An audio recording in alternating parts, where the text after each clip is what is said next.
Strictly medicinal Materia Medica, speaking about horse chestnut, the conquer tree, Aesculus hippocastanum, in the family soapberry, the Sapindaceae, hardy to zones 3 to 8. The tree is native to the Balkans in southeastern Europe. It is a stout, deciduous tree, rising up to 90 feet tall. It is an excellent landscape tree. It has this beautiful spreading crown. There's another one over in this direction. Let me show you. Here we go. Past a liquid amber and over, and you can see the spreading crown of another Aesculus tree over in that direction. Here we go back again. I was out this morning collecting the nuts. They just started to fall. There's a picture of the nuts in a screen there. You can see that they've split out of the pericarp, this very rough and thorny outer coating, and then on the inside you have the mahogany smooth nuts that are the conquerors of childhood English boy fame, and also one of the parts that's used medicinally, being absolutely filled with the saponins, soap-like molecules that are really quite soapy to taste, and also are the source of the specific saponin known as escin.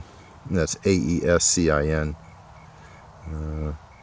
The escin is really one of the most useful of what I would call circulatory tonics in Western herbal medicine.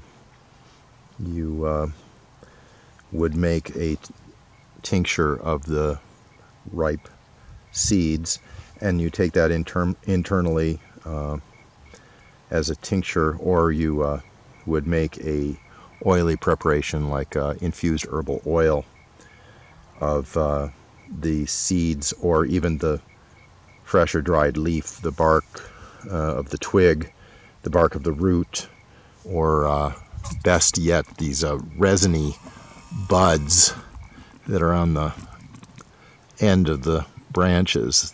They glisten with resin, and that's indicative of their activity as a basically as a circulation tonic. Well, you use it for treating varicosities, don't you? It's really one of the better anti-inflammatories to the venous structure, specific for treating thrombophlebitis, the thrombus being the blood inside the circulatory system, and phlebitis, of course, being inflammation of the veins. So the herb reduces edema by increasing the permeability of the capillaries.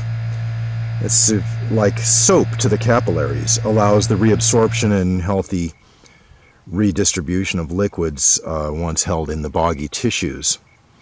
So herbal preparations of horse chestnut are used for treating varicosities, leg ulcers, so-called tired legs, painful legs, swollen lower legs and ankles, sports injuries, muscle cramps, and even hemorrhoids. So it really is a low-dose botanical. You don't want to take too much. A little bit goes a long ways. The use of Aesculus internally should probably be done under the advice of a qualified healthcare person. The use of Aesculus horse chestnut, that is, externally, is probably fine for anyone to try out. There's no real contraindication to the use of the horse chestnut preparations externally. You know, in terms of its cultivation, I have to let you know that this particular tree that you see here with the multiple trunks is probably multiple trunked because as a young seedling it was damaged so very many times. I can remember going out during a hot day and encircling the little seedling with chicken wire. The dogs had a wrestling match and it rolled right over it, and my little seedling was in dire straits. So I gave it some protection and I watered it on that day, and I never really thought it would amount to much, but it eventually did get to be about waist height, and then the next year it was up to my shoulders, and then after that it just really took off, and I'm very happy with this tree these days. These kinds of trees take care of the landscape when the gardener gets too old to really do anything with the herbaceous plants. The woody plants really do the trick. So you take the fresh nut, you remove it from the spiny pericarp. It's good luck. You can keep it in your pocket for a day or two.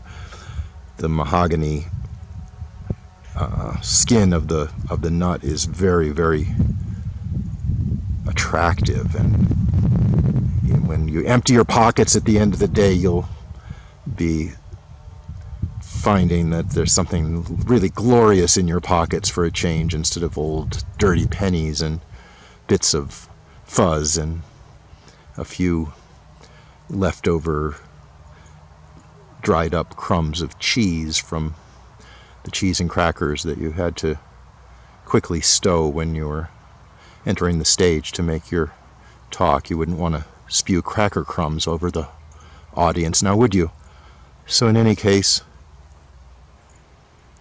that mahogany nut is put into a pot of good soil and put in the shade to overwinter under the influence of the freezing and the thawing and the moisture coming from the sky. The nut will soon split open and send out a radical which goes downward towards the gravity, and in the spring send up a plumule of leaves that open up and become the tree.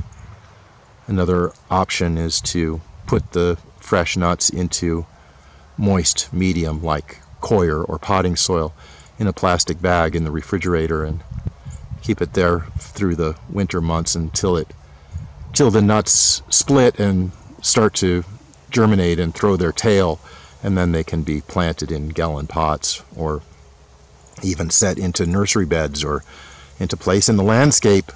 There are many options at that point, and the tree will grow quite rapidly for a hardwood tree.